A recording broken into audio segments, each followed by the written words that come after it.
There we go. Good afternoon and welcome to Omnibroslive, coffee with the Omnibros on a Sunday. I'm Omnidog from Omnidog's Vault, joined as always with Gabe Infinity Watch. Gabe, how's it going? Doing good, man. Happy Sunday. Happy Sunday to you. Yeah, man. Busy day yesterday. We had a big signing at the store. So yes, and who was that? I saw you put a video up in the chat that you got a bunch of epics signed by a certain somebody. It was by the one and the only, the Grandmaster himself, one of the most masterful artists out there ever, and that's Bill Sienkiewicz. Wow. And what kind of guy did he turn out to be? He's the nicest dude. He's super cool. Good.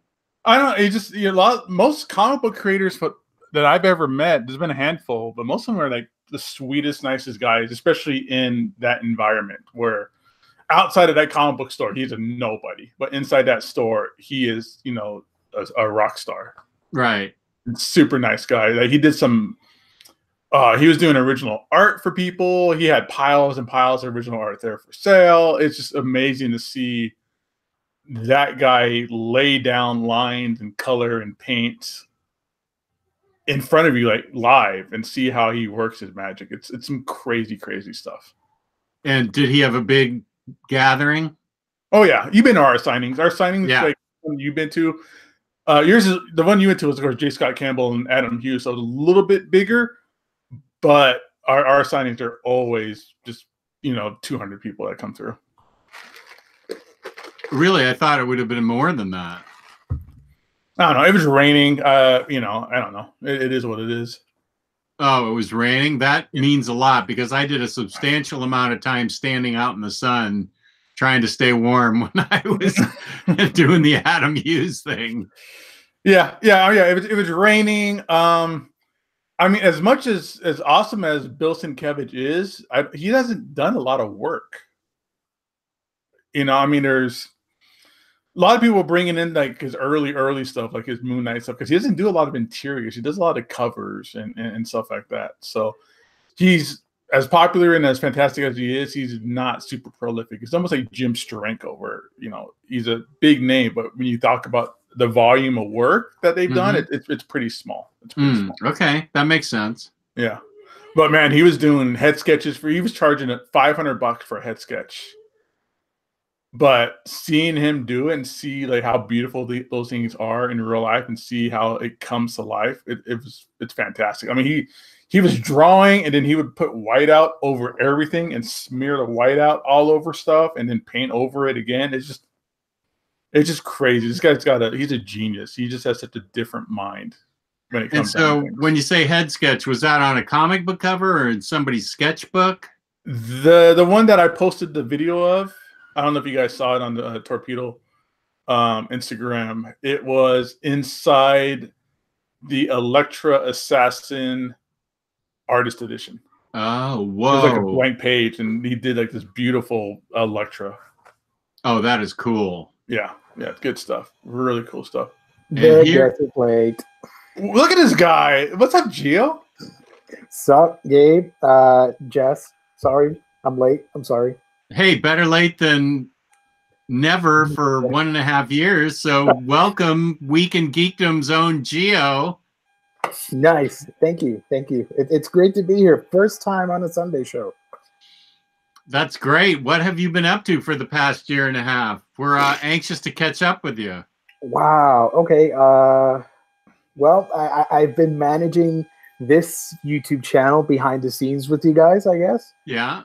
And I try to stay positive throughout the whole year by doing videos on my channel and reviews and all that stuff, just to sort of, keep the momentum going and, just reading and binging on mangoes and anime and all that fun stuff. Do you think that's your preferred reading is mangoes and anime to watch? I mean, I like them all. I would say I prefer anime over manga. And comics and manga to me are about on equal footing. I like reading both. Like I love superheroes and I just like good stories, regardless of the medium. Yeah. So that's where I lean, I guess. But Riley's more into manga, I'm more into anime, Blu-rays, and movies, and all that stuff. Mm-hmm. So, yeah, you are a big movie collector. I know that. That was a habit before I got into comics and all that stuff. Like, yeah, I read comics as a kid, but when I first started to develop a habit for collecting stuff, it was DVDs, then Blu-rays. Then I got into collected editions, and now it just spiraled out of control. As with all of us. Vinyl, statues, pops, games, toys. It's a little bit of everything. It drives you nuts, but we love it. You've been grabbing the 4K Blu-rays recently too, right? Yeah, it's a pain because like I want to go back and rebuy older movies that I have on Blu-ray, but at the same time, I'm like, is that really necessary? You know, I already have it. Right. But then my collector's mentality, like, no, you got to have it again.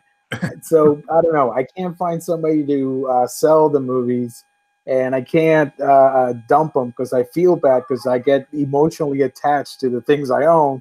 So sometimes I do get them. Sometimes I skip them. But most of the time for 4Ks, I just get the new releases and leave the old ones with the older formats.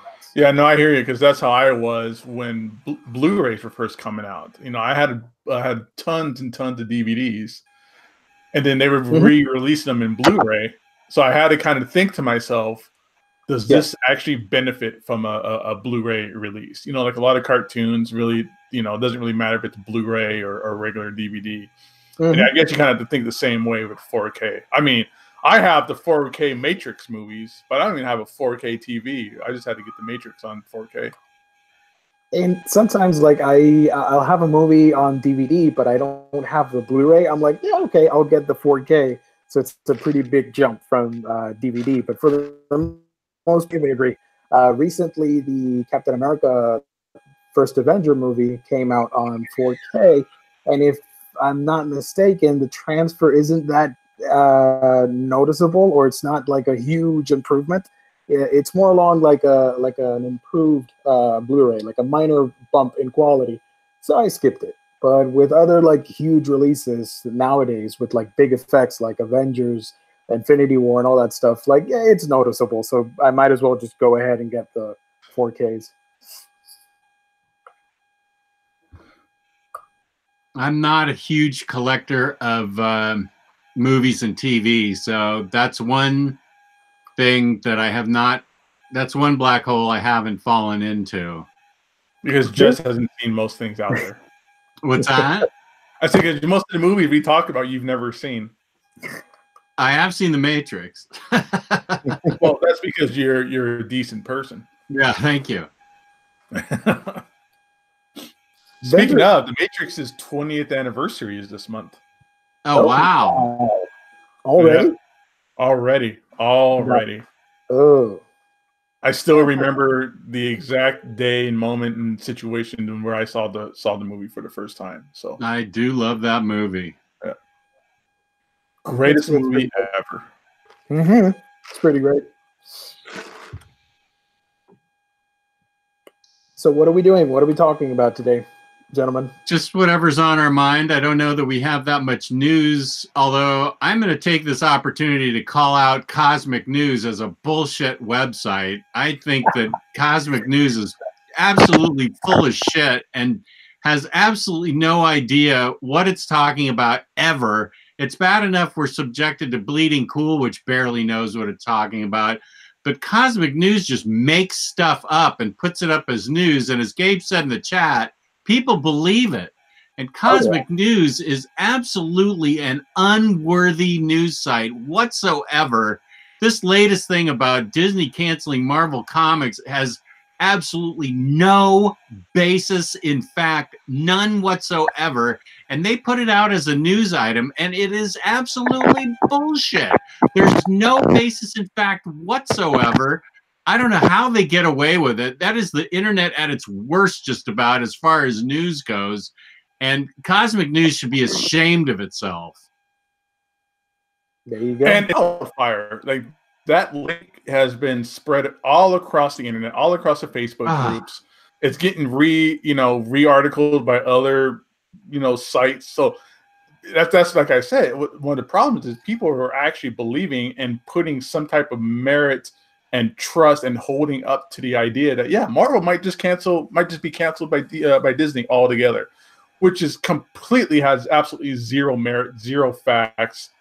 Obviously, whoever's making this up is just doing it for the hits and doing it for the link shares, because there's absolutely no way that Marvel Comics is going to be dropped by Disney.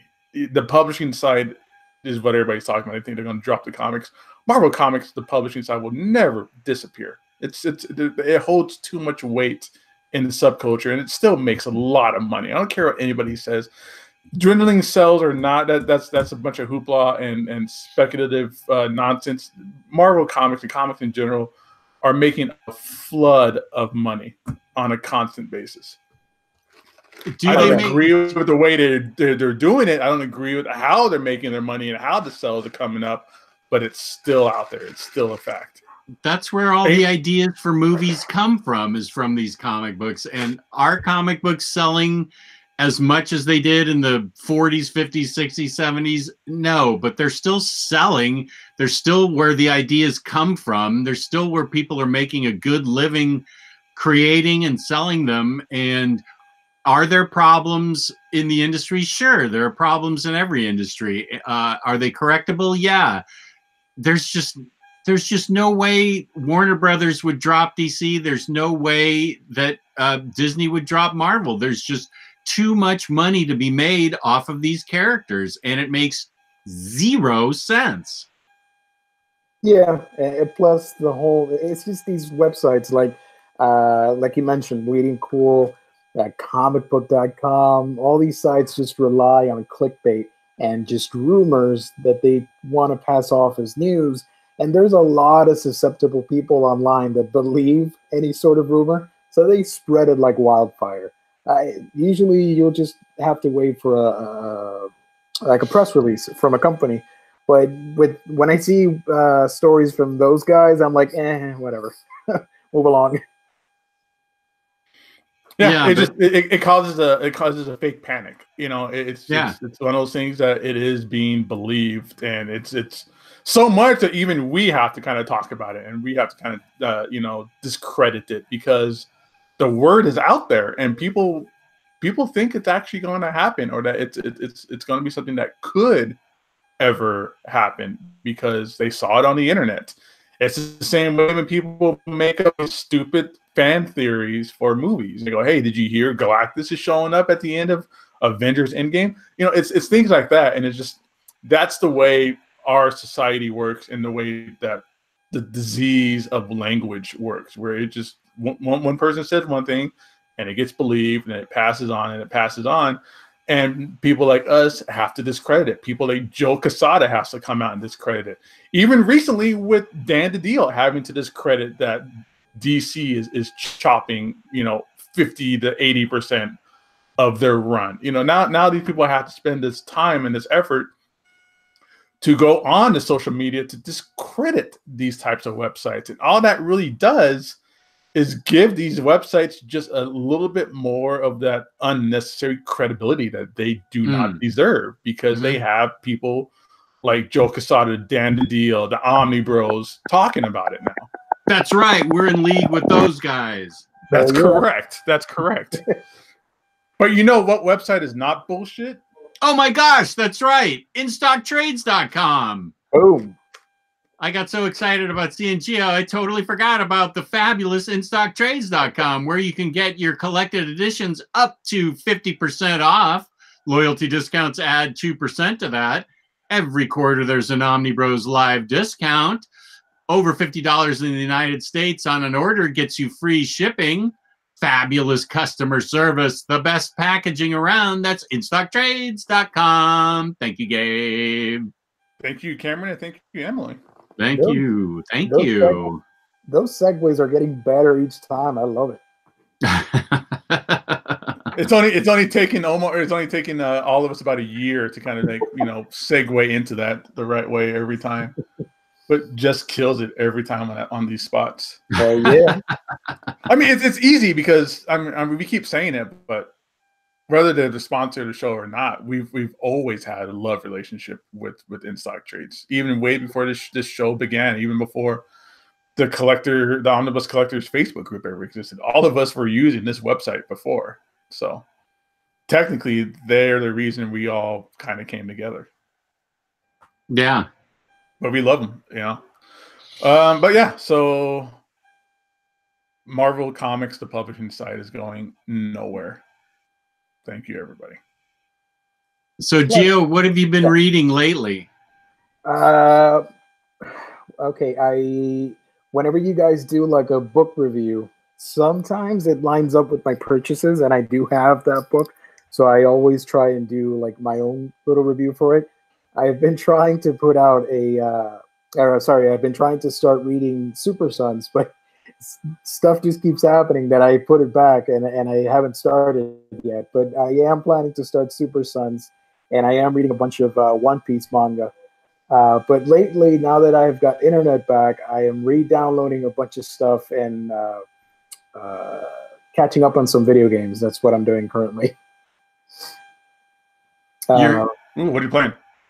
Well, I finished the Spider-Man PS4 game.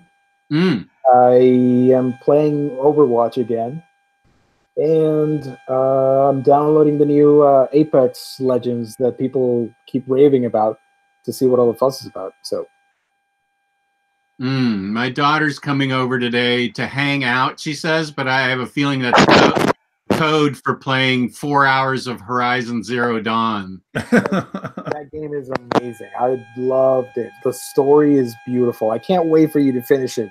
It's really something else. It's amazing. It really is amazing. She's gotten really good at it now. She used to just hand the controller to me immediately whenever a battle would happen, but now she's gotten really good at the battles, and we kind of fight for the controller now for the battles because she's gotten really good at it, and she's figured out some things, and she's gotten really smart on how to set traps and things like that, and so she's gotten really smart at some things. She figured out some things the other day, and I'm like, how did we get this far in the game without knowing that? And she said, I don't know. Oh man, I miss playing video games. I haven't played games in a long. I haven't even finished the PS4 Spider-Man yet. That's such a great game, though. They got a comic book coming out based on it. I hear a humming. Is that from Gio? I think so, because Gio, we've lost your audio. Is he talking still? Yeah, we've lost your audio, Gio. We still see you, but we can't hear you. We hear a high-pitched noise from you.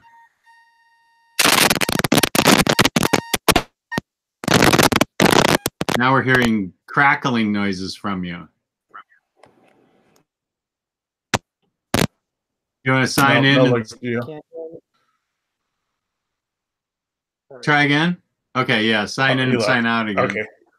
Yeah, man, I miss playing video games. There's so much good stuff that comes out that people are like that Horizon Ridge are talking about. I would love to check that out. Or even they remastered, what was it? Resident Evil 2. I would love to go back and play that like on the PS4. Yeah, that's apparently a completely different game that they completely redid. How about now? Yeah, you sound much better now. Okay, that was weird. I don't know, but for all of these headphones. So, what was the last thing that was mentioned? Sorry. We just mentioned the completely redone Resident Evil 2 that people were playing. Oh, okay. Yeah. Zombies. Got it. Yeah. I want to play that, but I don't know. I'm not a huge fan of horror in general, so it's not something that I would immediately pick up. Maybe if it's on sale or something, but I do want to play it. No, did you play Last of Us? Last of Us. Yeah. That was good. Yeah, we loved that, my daughter and I. She picked it up about halfway through when I was in a spot that I couldn't get out of, and she's really good at sneaking around. So I said, get me out of here because I can't sneak without getting killed. And so she snuck me out. She's better at sneaking around and climbing than I am, and I'm better at battle and shooting guns than she is. So that's why Uncharted was so good for us. I go all guns blazing. I hate the stealth as well. Oh God, I hate stealth. I don't have the patience for it. Like a couple minutes, I'm fine, but eventually I'm like, yeah, let's just get it over with. Let's shoot each other out. Yeah.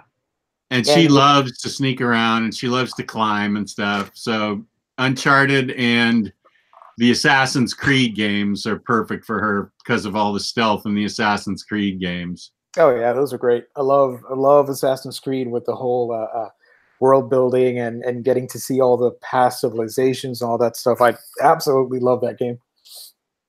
And yeah, Last of Us, I hated the clickers. That's all I'm going to say about that.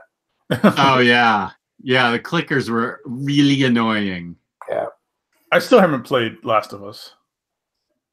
Yeah, that game's pretty amazing. Yeah, and it's like it's been out for so long. I could probably find it for like $10 somewhere.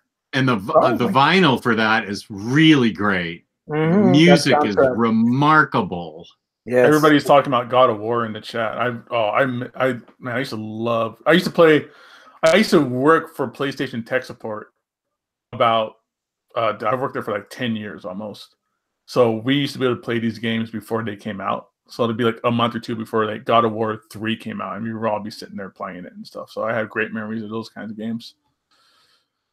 But I would love to play the new one. I have the new one, but I haven't cracked it open yet. Dude, I accidentally bought the latest Pokemon off of Amazon. Like I pre-ordered it and I totally forgot about it, and it shipped to my house. I still have it in the Amazon bubble mailer. I haven't even opened it yet. For all I know, it could be a dead cat inside that box. Man, there was in our chat there was a full day's worth of Pokemon talk going on. Unfortunately, I was sick that day. 2 days. I was sick that day, and I had nothing to add anyway. But holy smoke, it was all Pokemon 24/7 for 2 days. Dude, I remember that because I was like, well, I'm gonna check out for a while. I have nothing. Pokemon. I have nothing. I have very, very little attachment to Pokemon. When that came out, I was probably just a little bit too old. I mean, I remember watching the cartoon for a while. I had friends that had the cards, and I played, but I'm not into like competitive, card playing games like that. But yeah, I have very little attachment to it. I never really played the games too much, even the video games. But yeah, you guys went on and on and on. And I mean, I remember, I know like the first, like, what was it, 150? Was that the original number of Pokemon? Mm-hmm. But you guys got deep because now there's like 4,000 Pokemon, and you guys are just talking about all these different ones that came out that I've never heard of before. There are currently, I'm going to say, 820 something. And I remember I had fun playing Pokemon Snap on the N64 with my daughter back in third grade. Let's see, she was 8. So that was 20 years ago. And that is the last time I had anything to do with Pokemon. I love the franchise. I got it when I think I was 11, 1998, I think. I don't know. I'm not too sure. Math isn't the best subject. But I was young, and I got hooked. I stepped away from it for a while, and then a couple of years ago, I full in now, and I love it. It's a fun game. Yeah, 98 sounds about right because I graduated high school in 99. Yeah. And just before that, I remember that's when like some friends that I had were like getting into Pokemon. And yeah, same with Jess. I played Pokemon Snap. That was fun and interesting. Snap was good. I played Pokemon Go when that first dropped, when that was like the biggest thing in the country. And I think I played it for about 2 weeks because then I caught a Psyduck, who was my favorite Pokemon. I was like, oh, I guess I'm done. I completed all I wanted to complete. I got a Psyduck. And that was about it. I like the idea of completing stuff in that game. Like, there's 100 Pokemon to catch. I like the idea of completing that stuff. I'm not so much into the whole battles and whatnot. Like, Louise and Ryley, they like battling. I'm more of a collector type. So, well, that was cool when that game came out because it actually got a lot of people. Because what's fun about that game is you have to leave your house to play it for the most part. If you want to do anything really, interesting with the game, you actually have to go to parks and landmarks around your town and things like that. Oh yeah. So it was cool that people were going to parks again, walking around. Like my store is like a gym or a Pokestop or something like that. So people just kind of just stop in. A couple of the guys at the store play the game, and so they just leave their phone open and just they just battle for the gym over and over again or whatever. But yeah, it gives a lot of credit to that franchise that it's still around and it has itself a live action movie coming out. Oh, I can't wait for that. That looks amazing. That trailer actually looks pretty fun. Detective Pikachu. Yeah. It actually looks kind of fun. It has that amount of cheese and coolness to it that I think will kids will get involved and older people will want to see it, older fans and all that stuff. So I think it's going to be a hit. I think you might be right. I don't know. Yeah. It looked like something I want to see for some reason. I put up there with like the latest Dragon Ball Z Brawling movie where you kind of go, does anybody still care about Dragon Ball Z? And then every screening is sold out. Yeah. So I think it's going to be one of those things. It's like I related a lot to Power Rangers, where again, I was slightly too old to be into Power Rangers, but there is such a huge following by people who are like 2-3 years younger than me. That was their childhood, and the comic books are super explosive. These Power Ranger actors are still huge draws at conventions. That first hardcover is basically like super whale status at this point. Over now, basically. Yeah. But yeah, that's such a snapshot for people's childhood is Pokemon and Power Rangers. I only liked Power Rangers because they were fighting giant monsters, but it never stuck with me for some reason. I have a couple of friends that love it to this day, but I'm like, it's okay, whatever. I watched Mighty Morphin, and I remember watching a couple of movies when they came out in theaters. But after like that subgroup of characters like split off and they changed the roster, I was kind of like, I don't care anymore. Yeah. Probably, then it got really weird. Like one of the characters was a guy in a dog suit, in one of the shows. Yeah, and then the Zorgs changed up. I mean, once it went past the Mighty Morphin stuff, I think that's when I kind of checked out. Mm-hmm. Yeah, I have nothing to add to this part of the conversation. Yeah, but I know Ryley's super into it. I believe he is. Yeah, I think he is. Luis is super into it. Tyler as well. Tyler's way into it. Yeah.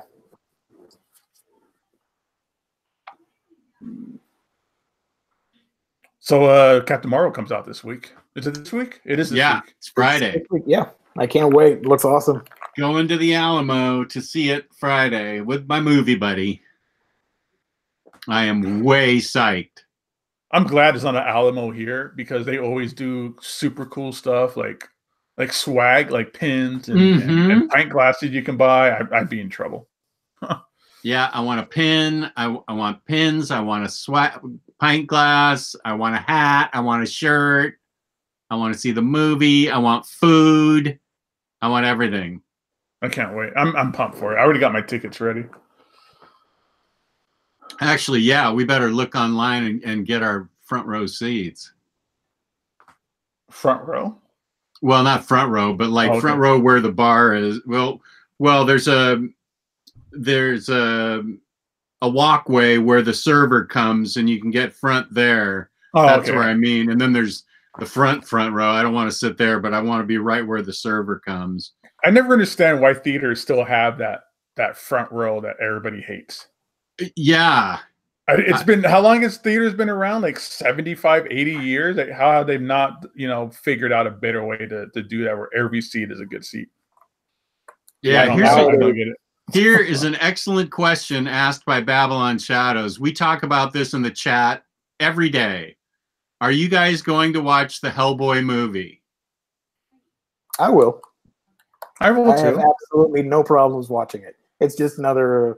To me, it looks like a Ron Perlman soft reboot. It doesn't look like the comic book that I wanted to see, the comic book version, where it was supposed to be like neo-noir, down and gritty, scary monsters. It just straight up looks like another Del Toro movie. But I'll watch it. How about you, Gabe? Yeah, no, I'll check it out because it's Hellboy. Yeah. But I think people are gonna feel misled when they see the movie because I didn't see the second trailer yet, but the first trailer, and from what I've heard of the second trailer, is it has a very comedic tone to it. Or not a very comedic, but there's a lot of comedic, overtures involved. Mm-hmm. But when that first trailer came out, the director and everybody came out and goes, "What movie is this? This is not the movie I made." Like whoever the company is that's making the trailers is in the marketing team is trying to squeeze out all the humor and put that into the trailers. So I think people go there thinking it's going to be a funny movie, and then they're going to come out going, "That movie was scary," or it was more action than they thought it was. At least I'm hoping for, because I don't want a super comedic Hellboy. That doesn't fit with the idea of it for me. That was part of like the idea. Like that's what I wanted. I wanted a serious tone like the comic books and this detective stuff with, all that scary. But the first trailer, I'm like, this is nothing that was previously teased at. Now with the second one, if you guys haven't read the books, you're going to be interested. And if people have read the books, this trailer basically spoils a whole bunch of stuff. It's very spoiler heavy. It's a Red Band trailer, so all the cursing and all that stuff is in it, and all the action and gore. But it's very spoilerish. So yeah, if you don't like trailers, don't watch that one because it'll spoil a whole lot. Okay, I haven't seen the second trailer, but I'm gonna take my movie buddy and she doesn't like scary movies, but I'm gonna make sure I'm gonna pretend that it's not gonna be scary. Oh, It's never really scary like a horror flick. No, it's more like it's action with horror elements. Like there's a ghoul or there's a zombie attacking, but it's not for the purpose of like frightening you with like a horror movie with the tension raised up and all that stuff. It's more action horror. Yeah. So I'll go see it. I love the first two ones with Ron Perlman, but yeah, I'll give it a chance. I know that Luis refers to it as he thinks it's going to be his Vietnam. Or his Green Lantern movie. Or his Green Lantern, yeah. Green Lantern. I don't know. Yeah, we're disappointed, but it's not terrible. It's still passable. Like, we haven't seen the movie yet, so it could be great. So yeah, the trailers are really giving it a different tone than what I think the movie actually is. Because even like I said, the director came out and was like, "That's not the movie I made. I don't know what's going on here." Yeah. So I think I said this in the chat with you guys. I think the studio doesn't understand its source material. They want a superhero movie, and that's not what this is supposed to be. 100%. Like they just want another Guardians or a whatever Marvel DC movie comes out. And Hellboy's different. Like, yeah, there's super heroics involved, but it's more paranormal and it's more cerebral, and it's in the way it operates and the way the hero, quote unquote, dictates his moral to other characters. It's very different, and I think the studio just wants another Guardians movie, but with hellish creatures. So I don't think there's a disconnect between what Neil Marshall, I think, is the director, and what they want to put out. So it's suffering because of that. And as a result, we're getting a Red Band trailer that spoils everything. And I don't know. They even scaled back the humor in the trailer. It's very subtle. And you could tell that they took that feedback and tried to do something completely different with that second trailer. I don't know. Who's the studio putting it out? I think it's Lionsgate. Maybe. Let me check. Because Trauma. That'd be great. Yeah. Then you get Hellboy meets the Toxic Adventure. Tell me I'm going to be amazing. Copyrighted Omnibroslive. There's a Toxic Avenger reboot, I think, happening. Dude, that original one's still really good. Yeah, it's Lionsgate. They're the ones putting out the movie. They were the ones that put out the first films, weren't they? I think so. Yeah. So it's odd that they're treating it different. Who knows? We'll see what happens. I mean, I started reading the first library edition the other day. And yeah, it's nothing. It doesn't seem like anything like the trailers are putting it out to be. Because honestly, it seems like, I mean, again, this is the first. This is a Seed of Destruction I read, and it seems to be a little more. I'm gonna say this the wrong way, and some people are gonna take offense to it, maybe or something. But it seems like it's like the Scooby-Doo gang, but a little more adult. Like it's literally just like, I'll be right back. I got to do something real quick. I'll be right back. Yeah. Okay. Because it's literally just like, here's a group of people who go to this scary house, and they meet somebody, and that person tells them a scary story about ghosts, and there's a butler, spoilers, and that butler ends up being the ghost. So it's very, very Scooby-Doo gang to me. I don't know if it continues that way. I don't mean that in a bad way, because the Scooby-Doo is great, but it's Scooby-Doo if it wasn't kidified. Is that first story I read so far? It starts out like that, but then it gets progressively more intertwined with other stories and characters, and it changes the dynamic a little bit, especially on the second library. Yeah, a lot of people in the chat, like Sludge and everybody, saying that BPRD and the Magnolia verse in general should be a Netflix series, and I don't disagree with that. Yeah, I think Netflix and Hulu and these streaming services are doing what we want seen with a lot of these shows. Things like Umbrella Academy, things like that seem to be doing a lot better on Netflix and stuff like that. So just because they can do things and not worry about, big, super over the top budgets and marketing and even setting up movie times. I mean, you can watch Umbrella Academy anytime you want. You don't have to worry about, setting theater times and things like that. And they can tell long form stories, not squeeze everything into like an hour and a half, 2 hour movie. Yeah. I mean, especially with the Miolaverse, like he says, that's a series. So you don't have to relax. You don't have to worry, about, it's a 2 hour runtime. So let's squeeze everything in there and make it happen. Whereas a TV show, at least 12 hours of shows to develop characters and do stuff. Exactly. There's no like, oh, well, yeah, it's 2 hours, so we gotta cut out 15 minutes, and that 15 minutes is really interesting character development, but it's boring because it's talking, or something like that, and they got to cut it out. You can actually keep that in there. So that would be great as a Netflix series. If you made a talking monkey in Umbrella Academy, I think you can pull off Hellboy with like demon makeup and all that stuff. So it's not a big problem, I think. No, definitely not. And you know what? And I think Netflix has all the money in the world too. I don't think they're worried too much about finding funding and budgets and stuff like that. So I'm going to start Umbrella Academy this week. I haven't seen it. It looks pretty awesome, but I haven't seen it. Yeah, I'm still like 5 or 6 episodes in, and I'm enjoying it. I've never read the comic before, but it's really good right now. The show is really great. I'm having a good time watching it. There's just so much out there to watch. I still haven't watched Deadly Class yet. I really want to watch Deadly Class. Oh, I haven't seen that yet. Yeah, me neither.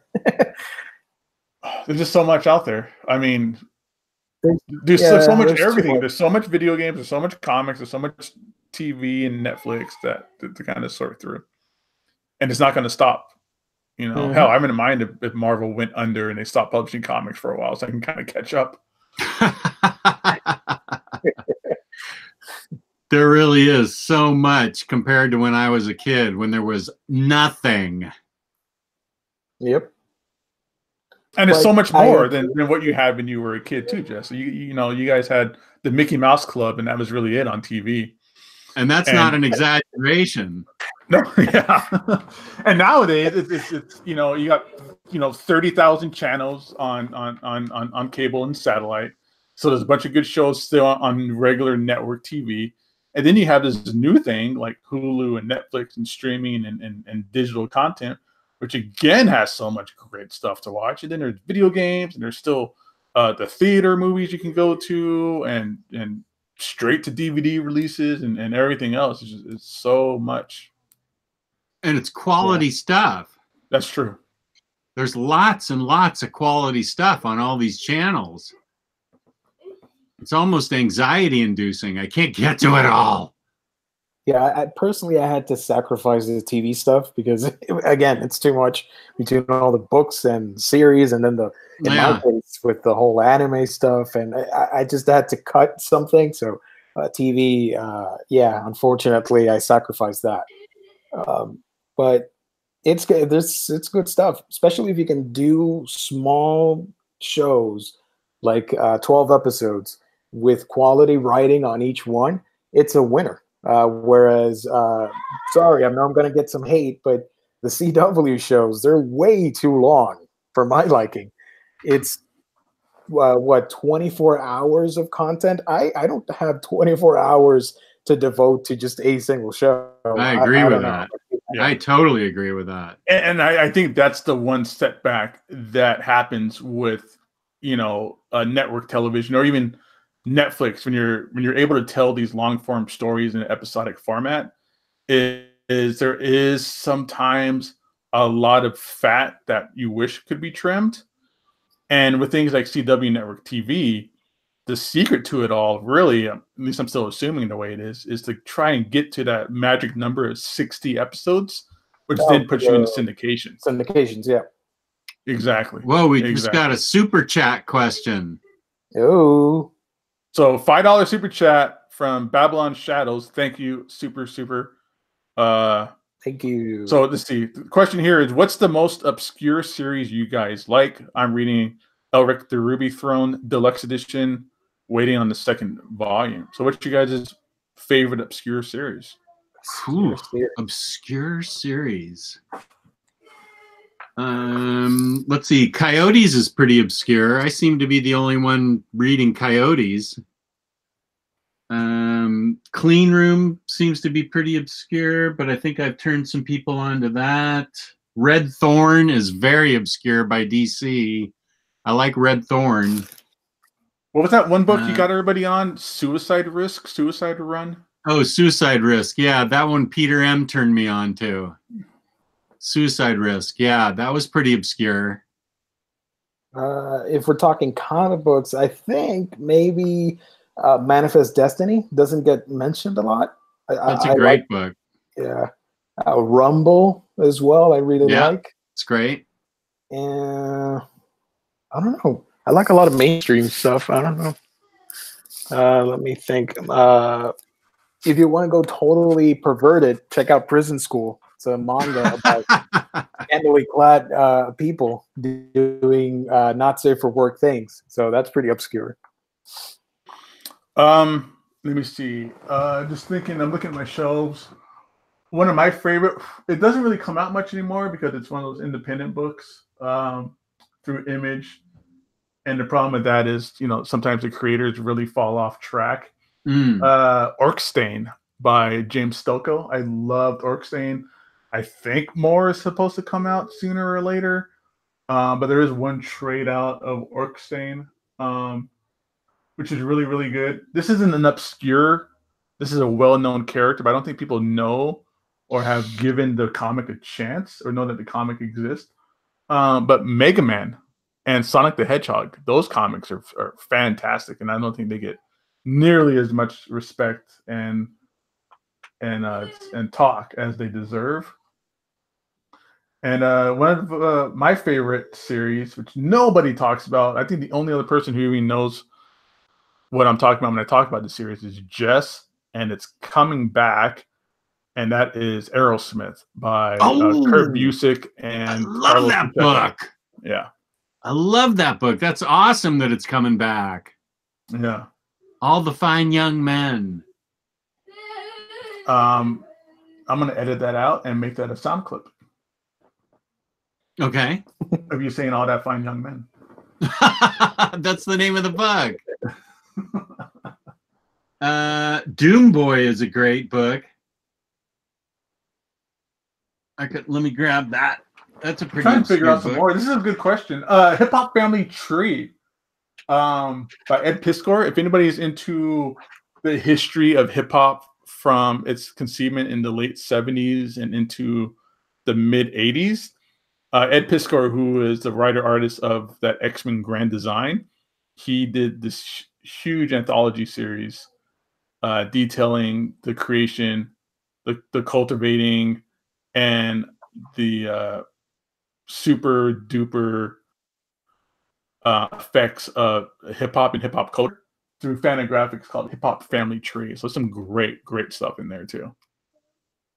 Doom Boy is great. It's about a little kid that becomes a rock god. His cassettes changed the world, and it's really amazing. The art is excellent.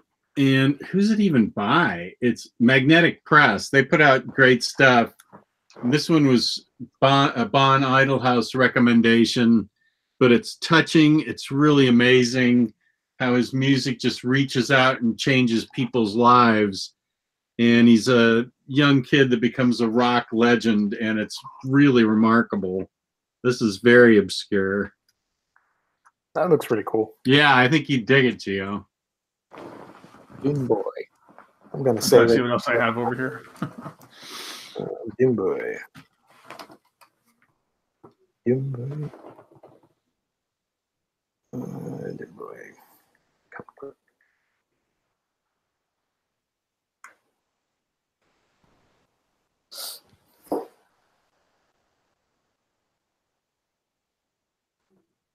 Let's see, what else is obscure?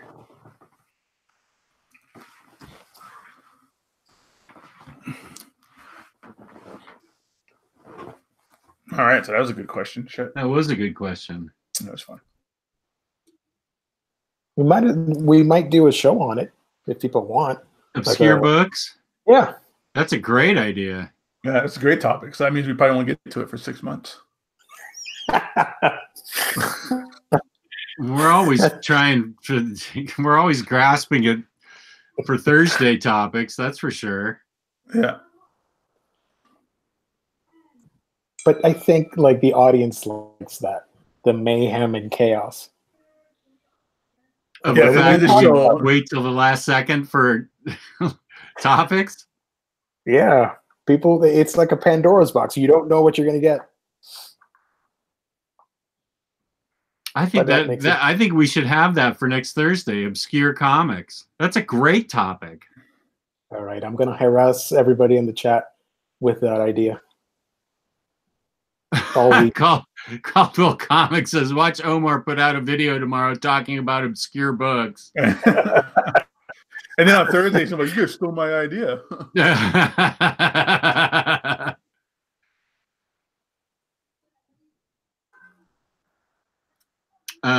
That I'm going to make sure is our topic for Thursday. That's a great one.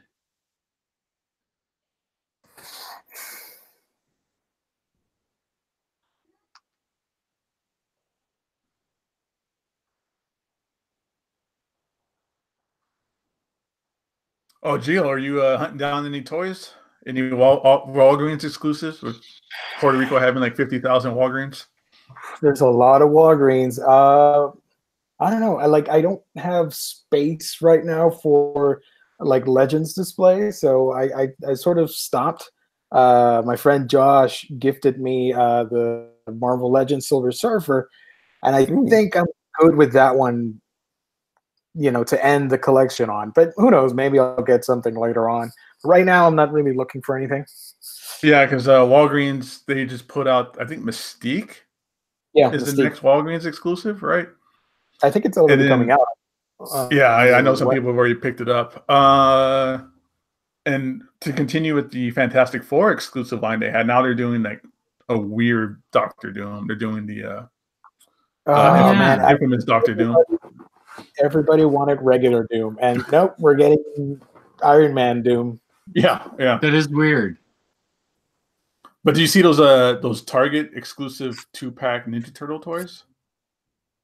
Oh, are they based on the new line or the old movie? It's based on the original cartoon. Like it looks just like the original cartoon series. I don't think I've seen them.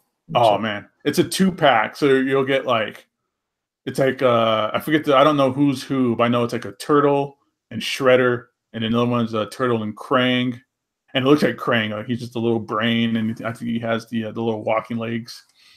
And then there's 2 turtles that come with foot soldiers. So you could army build some foot soldiers, but then you'll have like 50 copies of, the same 2 turtles. Here it is. NECA's making them. Yeah, yeah. They look pretty bad. Yeah, dude, they're great. Sledge, I did not know that Xenozoic Tales was coming back. Who is the artist?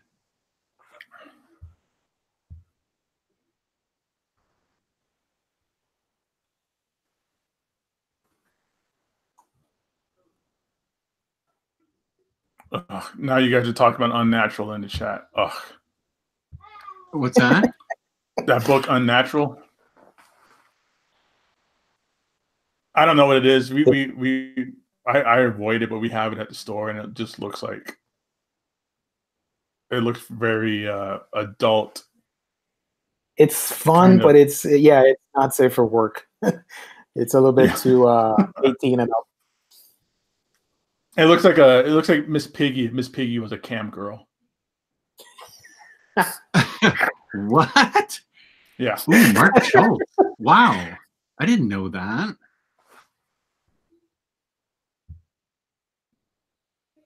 That's awesome. Doom 2814. Have you guys heard that White Knight and Mr. Miracle are getting hardcovers? I saw that. That's I because saw Mr. Miracle was. I know Mr. Miracle is supposed to be that hardcover is supposed to be a comic book store exclusive. I didn't know White Knight was getting one. That's good. It's about time. It's been forever. Mm-hmm. Yeah, it's because I bought them in trade paperback. Well, we sacrificed ourselves for the better good of the community. So correct. Okay. Now you could sell it and get the hardcovers. True. Except for maybe not Mr. Miracle. You might want to pump the brakes on that until you actually see it come out. Yeah, really. But is it like standard size or like oversized hardcover? That's a good question. That's really going to count. That's going to mean a lot, because if it's not oversized, I kind of don't want it. Yeah, exactly. Well, I am completely on board if Mark Schultz is going to be putting out more Xenozoic Tales. Is that the one, Xenozoic? Is that the one with the dinosaurs and stuff? Yeah. What is that? Yeah. Okay. I remember you were mentioning it a while ago, and I never picked it. I never checked it out. I feel like he hasn't done it since the 90s. Mm. You know, it's another obscure title that doesn't get as much love as it should. Crust.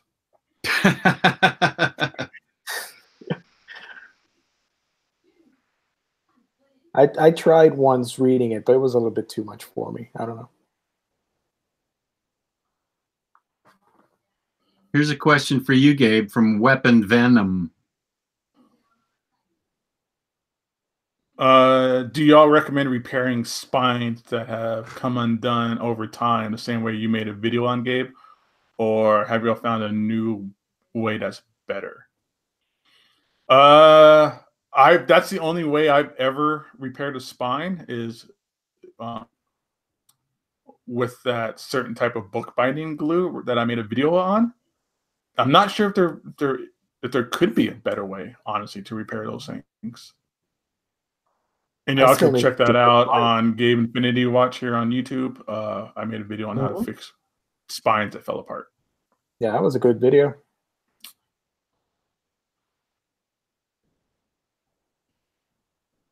Oh, do you guys have a different way or different method or anything to say about that?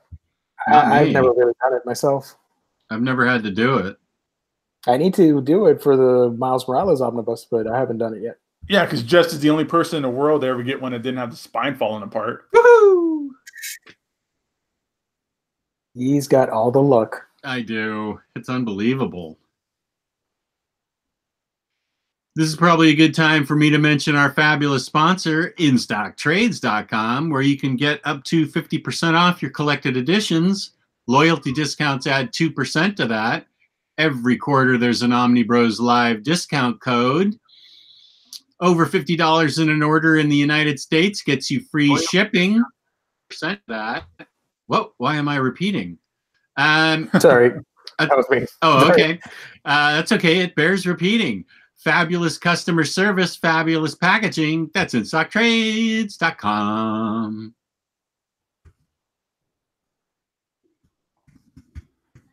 Has anyone read Black Road? What's Black Road? I don't know.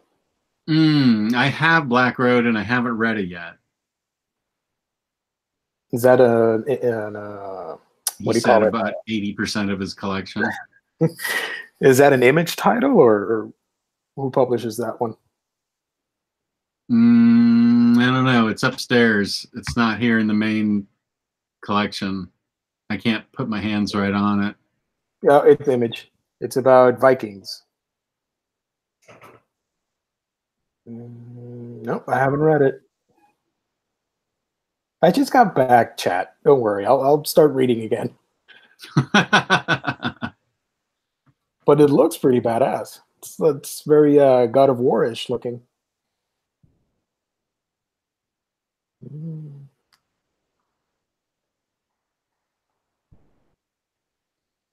It's a comic about Vikings. Well, let's see. It's a Viking comic book written by Brian Wood and published by Image Comics with art by Gary Brown. And it follows the story of Magnus the Black in the Viking Age in Norway. I'll read that. Yeah, the art looks pretty after I watch Umbrella Academy. I'm doing that before I read anything else.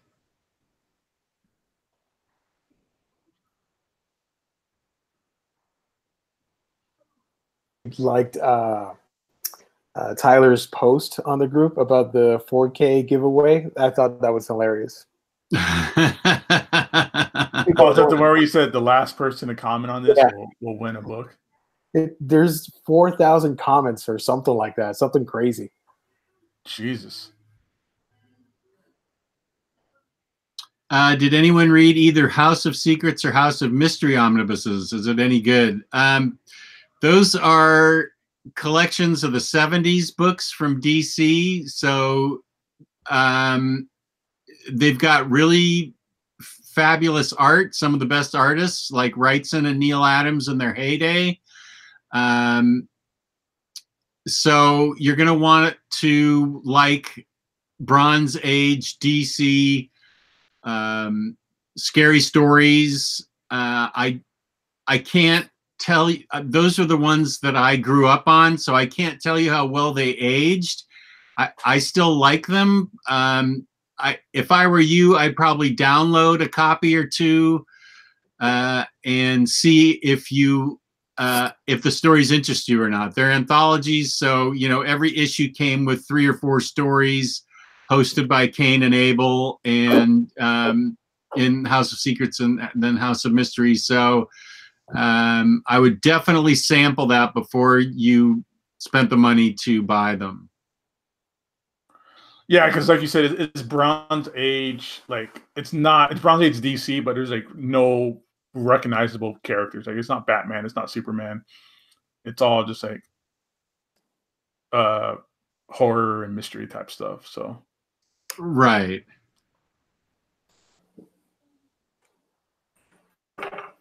We don't know what our discount, we don't even know when the discount code for this second, we already had one in January, so we don't know when the next quarter's discount code's going to be Weapon Venom. I imagine it's going to be starting in April, May, June sometime. Mr. Awesome asked just how is this House of Secrets revival a few years ago? The one by Steve Seagal. And Teddy Steven Christensen, Seagal? Steven T. Seagal, and Teddy Christensen. That was odd and disturbing and really great. I liked it a lot. It was very interesting. That was a whole story, and I thought it was really good. I enjoyed the heck out of it.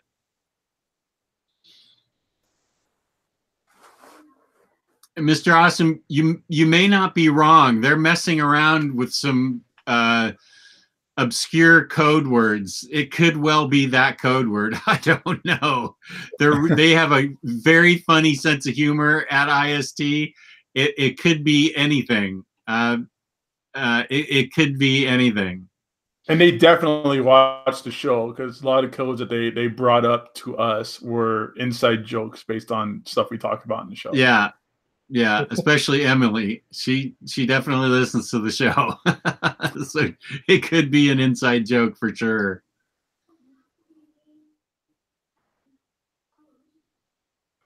Sledge, I didn't watch Polar. I have no idea what that is. I know it was based on a comic either. Just his basement. Yeah,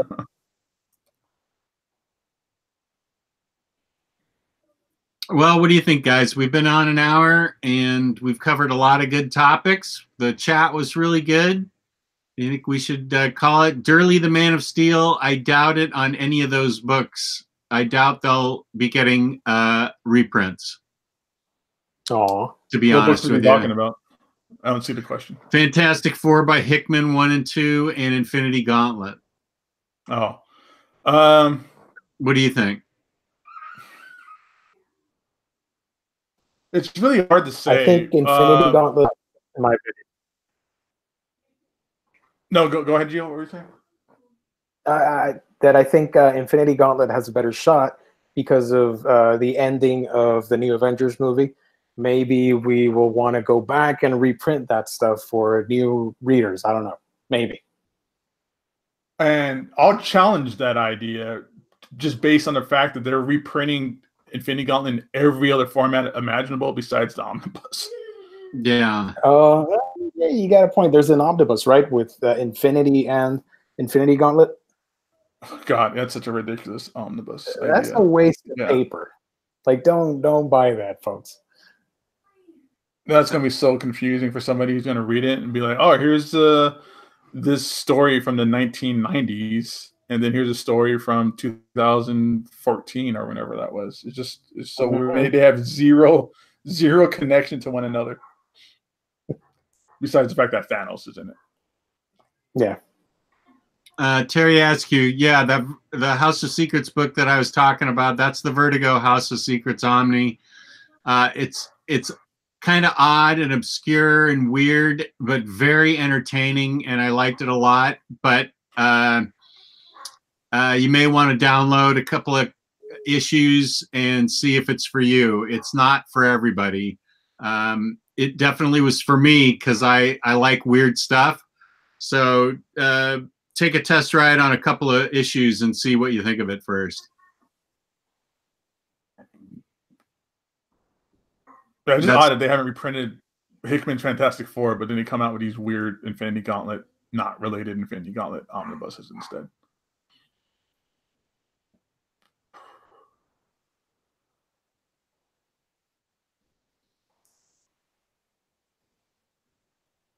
Didn't they? They only reprinted the first Hickman omnibus, right? In like complete collections. But they didn't do the second one, or am I mistaken? I think you're correct. I'm not positive, but it was only like two complete collections that came out, and that's definitely not enough for the whole run. Yeah, I think it was 2 chunky trades for like the first omnibus material, but they never solicited more. So I don't know what happened. Yeah, same with the Annihilation. They did the Annihilation omnibus material. I think it was in, like you said, 2 big old complete collections, but not Annihilation Conquest. You know, I still don't have that omnibus. Is that out of print too? I think it is, but it's not like it's not going to be hard to find. Cheap. Which one? Conquest. Oh yeah, You should be able to find I that. have all the rest. I have all the rest except that one. That one I have in oversized hardcover.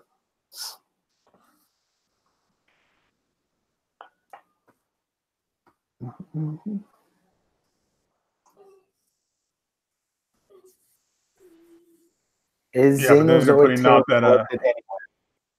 Yeah, I have collected Xenozoic Tales, but I'm not sure it's still in print. That's upstairs too, so I can't put my hands on it right now. But I do have some Xenozoic Tales upstairs in the official library portion of the house.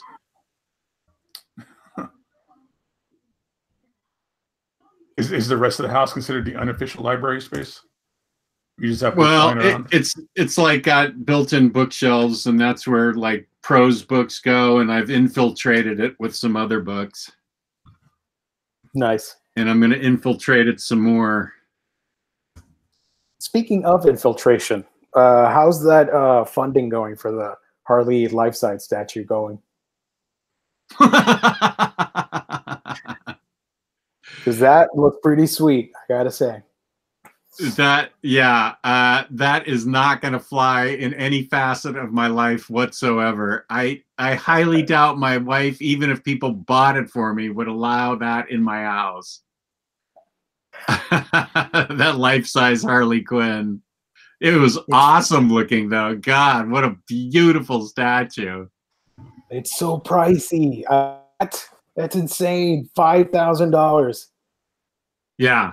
Yeah, probably because they can only make like 10, so they needed to, really up the price to kind of make back that production cost. I heard that wasn't even an idea for them to make it like a quote unquote mass market statue. Wow. That they just made the one for a display piece, a part of like their booth display. Mm-hmm. And so many people asked to buy it that they were like, well, might as well just put it into production. Wow. Yeah. So real quick, Xenozoic Tales volumes 1 and 2 is out of print and out of stock on Diamond. Mm. But the artist edition is in print still. They're still orderable. I know they made an artist edition of it.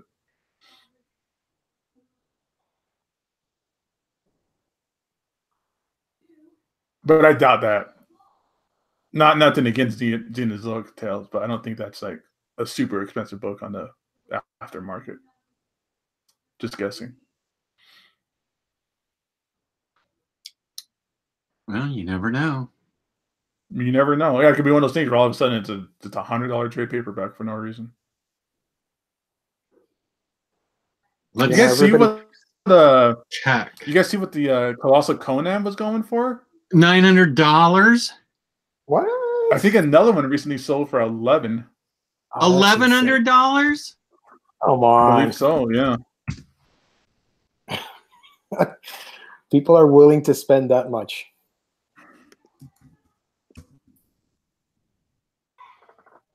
That's insane to me. I'm gonna double check eBay and see what the last couple sales were, but I believe I know that one went for like $1,000. I think another one went for more.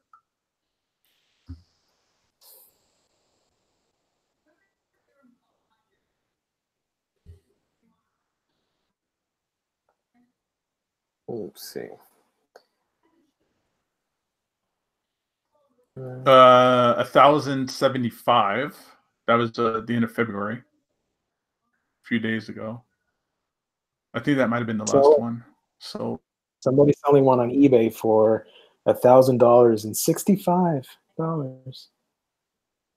Yeah, Xenozoic Tales is very available on Amazon.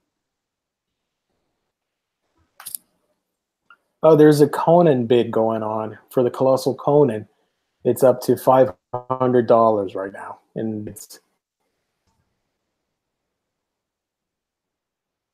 it ends tonight, actually.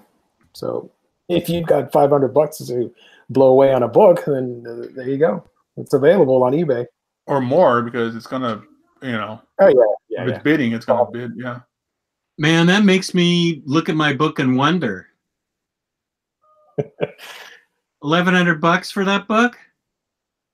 You could sell it. Yeah, I mean, Okay. there's a couple. There's a few on here for $1,200 or best offer. So we'll have to kind of see.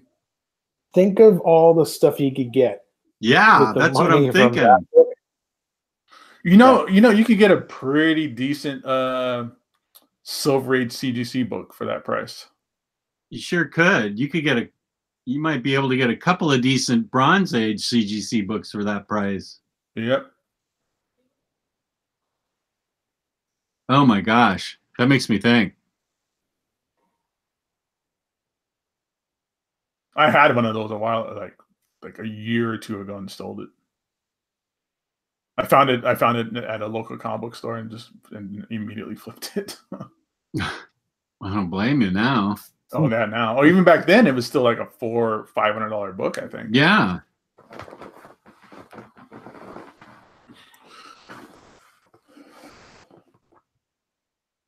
Okay, guys. Gio, where can they find you now that you are live from Puerto Rico? Where can they find you on the internet?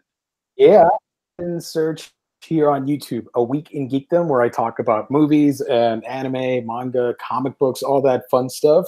Just go over to that channel, hit the like, and subscribe. And Gabe, what's that? Yeah, go ahead. No, go ahead. I was just gonna say, you can find me elsewhere. If you just go there, it'll lead you to all the other places. So yeah, just the YouTube page. And how about you, Gabe? You find me YouTube and Instagram, Gabe Infinity Watch, and you can find me convincing Jess to sell his Conan omnibus, so you can put that money towards that life-size Harley Quinn statue instead. That's not a bad idea. It put me a fifth of the way there. Yep. And you can find me, Omnidog, here on YouTube on Omnidog's Vault and on Instagram, Omnidogs_Vault. So with that, thank you to the chat, and please hit the like button and subscribe to us. And we had a lovely chat today. Thank you very much. Peace and love. Peace and love. Welcome back, Gio. Thank you.